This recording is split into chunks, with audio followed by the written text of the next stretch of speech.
Mga pare, for today's videos, nangamba na ba ang lahat?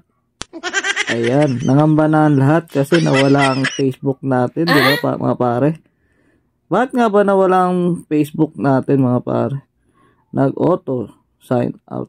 Ayan. Siguro, naglilinis si FB ngayon, no? Tingnan natin ito mga pare. Ayan. Ayan.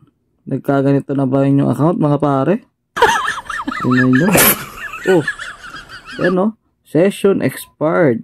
Please log in again. Ayan, nangangamba na ang lahat. Pero di lang tayo mga pare ang nagkaganito. Buong panlahatan to.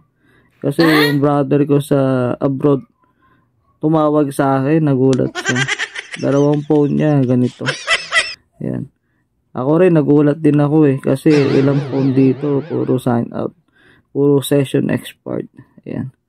Mukhang may paparating na si FB. Mukhang naglilinis. O mukhang maintenance lang, no? Pero nakakagulat to mga pare kasi session expired. Kumbaga, kahit isa-hit din natin yan. Ayan. O, diba may hinang password? Ayan mga pare. Ito, hindi tayo. Ayan na, humihina ng password mga pare, no? Hindi na siya auto.